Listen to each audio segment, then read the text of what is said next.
Hello students, welcome to my YouTube channel Sahej classes. तो आज इस वीडियो में हम जो क्लास 12th की यूनिट है 11 एल्कोहल्स फिनोल्स एंड ईथर्स उसका क्वेश्चन 27 देखेंगे। तो इस क्वेश्चन में हमसे क्या कहा गया है, preparation of ethers by acid dehydration of secondary और tertiary alcohol is not a suitable method. कि जो हम ईथर्स बनाते हैं एसिड डिहाइड्रेशन के स्टेप से, जो इसके पहले वाले क्वेश्चन में भी हमने देखा था, तो उसमें क्या है कि जब हम सेकेंडरी और टर्सरी अल्कोहल्स लेते हैं तो वो उसके लिए सूटेबल मेथड नहीं होता। तो एक्सप्लेन कीजिए। तो देखो, हम बना के देखते हैं। सबसे पहले हम लेंगे प्राइमरी अल्कोहल, उसके बाद सेकेंडरी और उसके बाद टर्सरी। तो वन बाय वन हम इनको देखेंगे। इसमें होता क्या है कि जब भी हम प्राइमरी लेते हैं, प्राइमरी अल्कोहल लेते हैं, तो उस टाइम पे क्या होगा, वहाँ पे हमें मिलेगा सब्स्टिट्यूशन प्रोडक्ट। कहने का मतलब क्या है कि वहाँ पे क्या होगा, सब्स्टिट्यूशन हो जाएगा और हमें ईथर मिल जाएगा। लेकिन जब सेकेंडरी हैलाइड हम लेते हैं तो उस केस में भी क्या होता है, हमें मिलती है वहाँ पे एलिमिनेशन प्रोडक्ट और हमें मिल जाती है वहाँ से एल्कीन।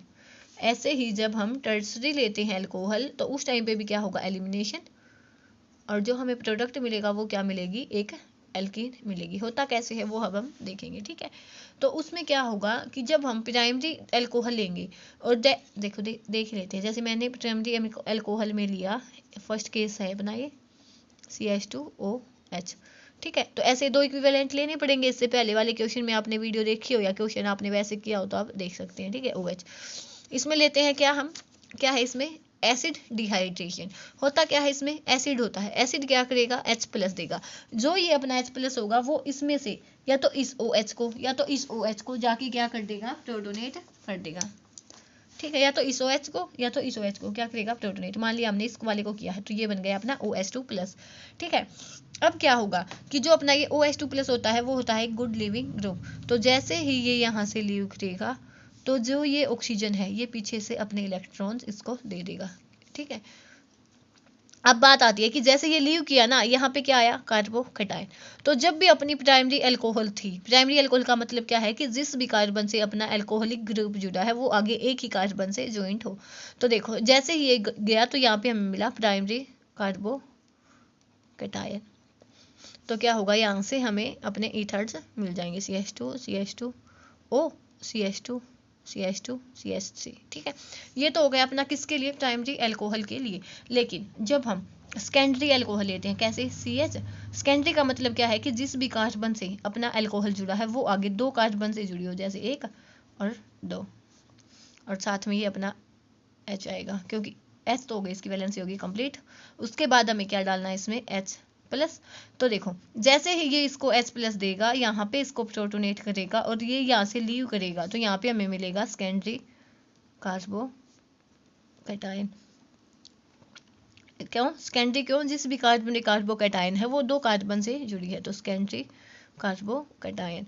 तो देखो दो पॉसिबिलिटीज हो सकती हैं। एक पॉसिबिलिटी तो क्या है कि हम एक ऐसा ही एक इक्विवेलेंट और ले लें जैसा कि हमने इसमें पहले वाले में लिया था।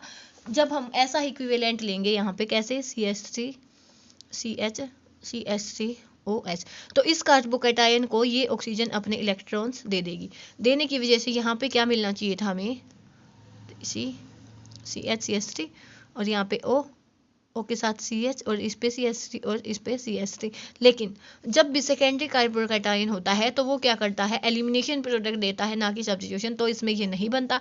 इसमें ये बनने की बजाय क्या बन जाती है, एल्कीन। एल्कीन कैसे, कि जो अपना ये सेकेंडरी कार्बोकैटायन बना है वो क्या करेगा, या तो इस H से या तो इस H से, एक H+ यहाँ से चला जाएगा, नेगेटिव पॉजिटिव दोनों आपस में बॉन्ड बनाने के मतलब यहाँ पे बीटा सब्स्टिट्यूशन हम बोल सकते हैं। तो यहाँ पे हो जाएगा CH2। तो यहाँ से हमें मिलेगी प्रोपीन, किसके केस में, सेकेंडरी अल्कोहल के केस में।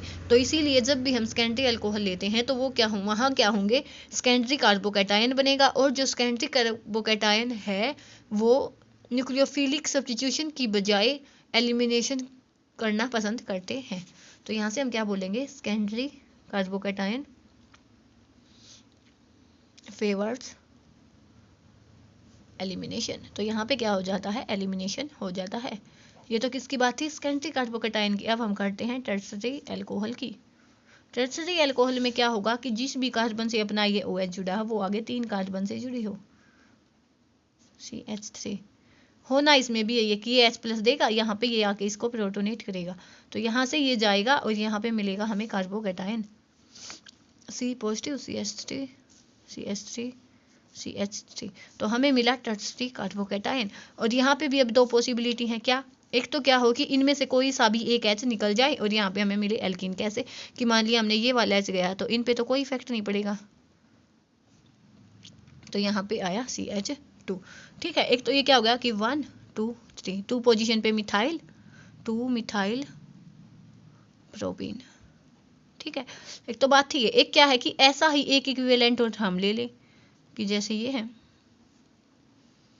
OH, तो ये कार्बोकैटायन बना, तो इस पे ये OH अपने लोन पेयर्स दे देगा, तो इस हिसाब से तो हमें ये क्या मिलना था CH3 CH3 CH3 O CH3 CH3 CH3। ठीक है, यही मिलना था हमें। लेकिन यहाँ पे भी क्या होता है कि जो tertiary secondary and tertiary carbocation है वो एलिमिनेशन प्रोडक्ट देते हैं, ना कि सब्स्टिट्यूशन। तो ये इसीलिए क्या होता है कि जब हम प्राइमरी अल्कोहल लेते हैं तो उस टाइम पे तो हमें जो ये अपना ईथर्स है बाय एसिड डिहाइड्रेशन वो पॉसिबल होता है, लेकिन जब टर्सरी और सेकेंडरी अल्कोहल लेते हैं तो ये जो एसिड डिहाइड्रेशन वाला मेथड है वो एक सूटेबल मेथड नहीं होता। तो होप आपका ये क्वेश्चन समझ आया होगा। कोई डाउट है तो आप कमेंट्स में बता सकते हैं। यहाँ पे अपना क्वेश्चन कंप्लीट होता है। धन्यवाद, thanks for watching my video.